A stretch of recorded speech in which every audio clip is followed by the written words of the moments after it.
Choc et incompréhension après l'attentat perpétré ce matin au siège de Charlie Hebdo à Paris. Selon un dernier bilan, 12 personnes ont été tuées par des hommes lourdement armés.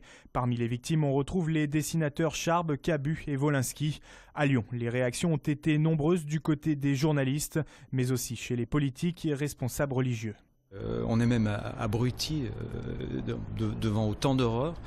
Qu'est-ce qui s'est passé ? Probablement une réunion de rédaction, parce que Charlie c'est un hebdo, ils ne se réunissent pas tous les jours, ils se sont réunis là pour faire une réunion hebdomadaire de rédaction.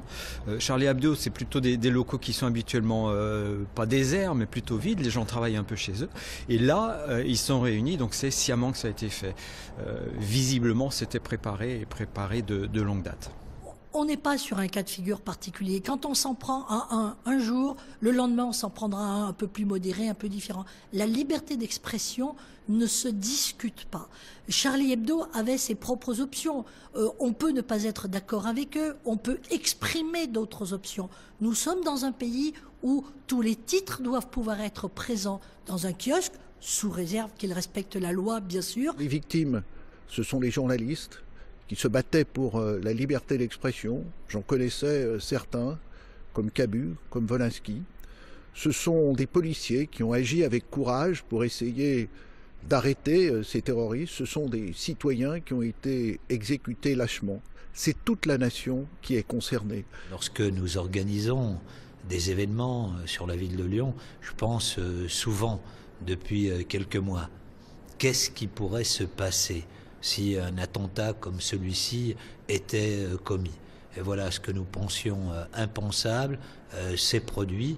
Aujourd'hui, intellectuellement, il y a vraiment quelque chose à faire, parce qu'on ne peut tolérer, on ne peut supporter que les citoyens français sur le sol français soient attaqués, soient en danger pour des causes ou des raisons auxquels ils sont totalement étrangers. On se trouve dépourvu devant une telle violence, devant une telle situation où des hommes sont tués parce qu'ils ont des idées différentes.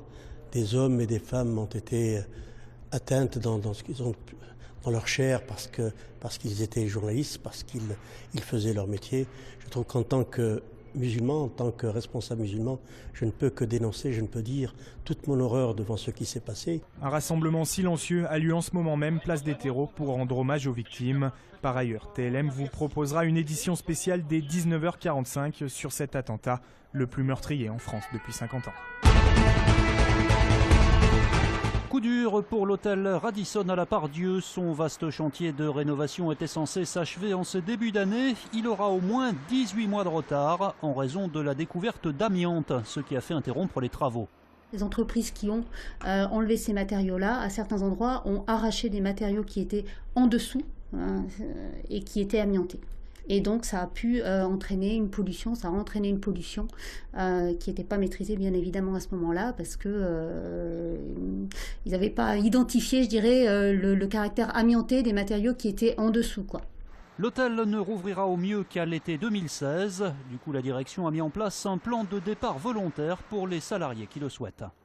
Plusieurs collaborateurs ne souhaitaient pas forcément continuer à rester avec Radisson, vu que le départ, la réouverture était repoussée. Donc nous avons mis avec le syndicat aussi en place à l'hôtel un plan de départ volontaire qui a été fait dans les règles de l'art. Une vingtaine de collaborateurs donc ont adhéré au plan.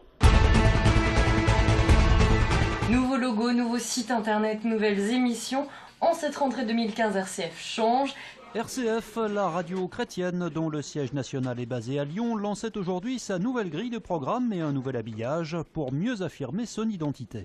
Bien sûr, nouveau site web, ça c'est un enjeu majeur pour tous les médias aujourd'hui, qui est responsive design, comme on dit aujourd'hui, c'est-à-dire adapté à tous les écrans, tablettes, smartphones, ordinateurs, et puis surtout qui est beaucoup plus branché sur l'actualité. La clé d'entrée de notre site, ça va être des sujets d'actualité. RCF. La joie se partage. Côté programme, l'info démarre plus tôt le matin dès 7h, les autres tranches sont aussi modifiées. Les midis RCF que je présente chamboulent un peu, c'est entre 11h et 12h30. Il y a beaucoup de nouveaux rendez-vous, on fait de plus en plus appel aux auditeurs, on a envie qu'ils participent et qu'ils alimentent aussi cette tranche-là. Puis le soir, le 18-19 que présente Jean-Christophe Galiazzi se transforme aussi un peu et devient régional, c'est-à-dire qu'on peut l'entendre partout dans la région Rhône-Alpes. RCF, c'est au total 300 salariés et 3000 bénévoles à travers 63 stations en France. À Lyon, une campagne d'affichage est prévue dans le métro pour communiquer autour de ces nouveautés. C'est la triste fin des sapins de Noël. Passé l'épiphanie, beaucoup d'entre eux prennent la direction des déchetteries comme ici. En plus des points de collecte où vous pouvez déposer vos sapins, vous pouvez également les emmener sur les déchetteries du Grand Lyon, à savoir qu'on est ouvert de 9h à 12h et de 14h à 17h du lundi au vendredi, le samedi de 9h à 17h et le dimanche matin de 9h à 12h. Quand vous emmenez vos sapins, s'ils sont en sac en sapin, vous pourrez les jeter directement en benne. Si par contre il y a un sac poubelle, il faudra l'enlever au préalable et jeter votre sapin après. Des arbres qui ne sont pas totalement perdus puisqu'ils vont servir ensuite à fabriquer du compost.